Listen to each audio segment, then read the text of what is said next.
WWE wrestlers often walk on a fine line by aiming to execute moves that look devastating without causing real harm to themselves or their opponents. So, let's dive in at number 1, where Brock Lesnar's current movesets are quite different from his earlier days in WWE.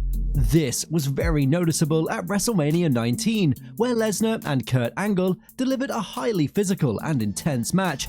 Given it was the main event, the two men gave their everything.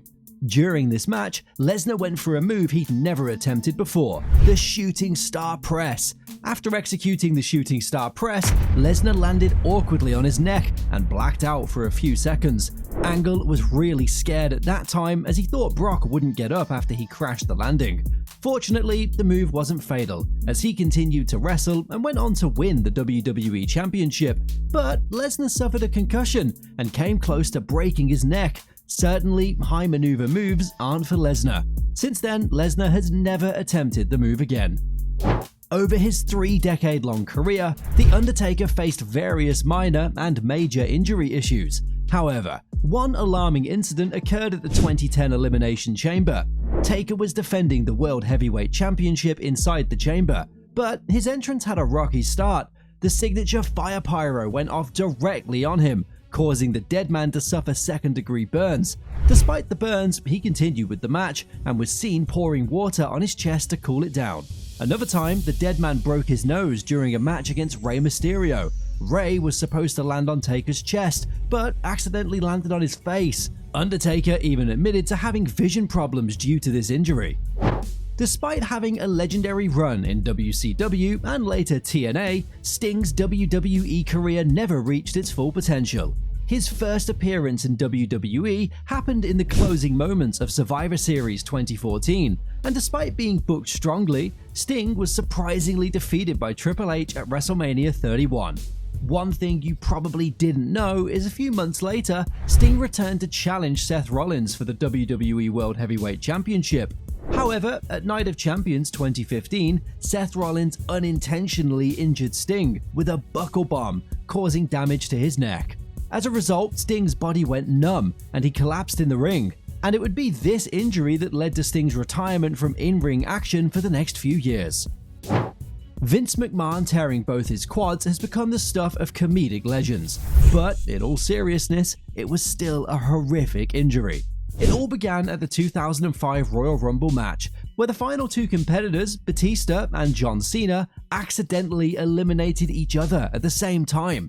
As things looked to be confusing in the ring, tensions escalated backstage as Vince was fuming. As a way to do damage control, Vince, in classic Mr. McMahon style, rushed towards the ring. In an attempt to enter the ring, he ended up tearing both of his quadricep muscles, leading to a hilarious image of him just sitting in the ring. Interestingly, 18 years later, Vince's son, Shane McMahon, suffered the same injury. Just minutes after returning to WWE, Shane awkwardly landed on his leg in a match against The Miz. Well, it seems that tearing quads runs in the McMahon family. John Cena's 2007 injury has been well documented. Back then, Cena tore his pectoral muscle during a match against Mr. Kennedy and was expected to be out of action for 6 to 12 months. However, Cena underwent a speedy rehabilitation and recovered in record-breaking time. After just 3 months, Cena made his historic return to the 2008 Royal Rumble match and eliminated Triple H to punch his ticket to WrestleMania. 6 years later, John faced another horrific injury. He had partially torn his triceps, and fans could even see a large ball of fluid on his elbow. WWE doctors recommended that he take some time off, but he declined and selected Daniel Bryan for his opponent for SummerSlam 2013. Given the significant pain he was experiencing leading up to the match, both he and Bryan still delivered one of the best performances of their careers. Seth Rollins was at the dizzying peak of his career in 2015 when he suffered a sudden injury during WWE's European tour. It happened during a live event match against Kane when his knee buckled, resulting in a torn ACL. And although Rollins managed to finish the match, it marked the end of his reign as world champion. Rollins had to take an extended break from in-ring action and was forced to vacate the WWE World Heavyweight Championship. Former NXT champion Finn Balor was immediately thrown into the main event scene as soon as he was drafted to Monday Night Raw. As the #1 contender, he faced Seth Rollins at the 2016 SummerSlam, emerged victorious, and became the inaugural Universal Champion. Unfortunately, it was the worst coronation possible for a newly established world champion. In his match with Rollins, Balor sustained a shoulder injury, which ruled him out of action for 7 months. On the following night on Monday Night Raw, Balor had no choice but to relinquish the title. To add insult to injury, as Finn was leaving, Seth emerged and started laughing maniacally at him. Triple H has overcome numerous gruesome injuries, including a crushed throat and a bicep tear. However, one horrific injury forced him out of the action during his peak as a heel. In 2001, Chris Jericho and Chris Benoit faced Triple H and Stone Cold Steve Austin in a tag team match. A critical moment in the match saw Triple H tear his quadriceps muscle badly while attempting to save Austin from a Walls of Jericho submission by Jericho. Triple H managed to finish the match, which might not have been the best decision, and even found himself in the Walls of Jericho submission. As the match continued, it became evident how much pain Triple H was enduring. This injury sidelined him for a total of 8 months. Hunter would make a surprise comeback in January 2002, and the reception that he received from the fans was through the roof.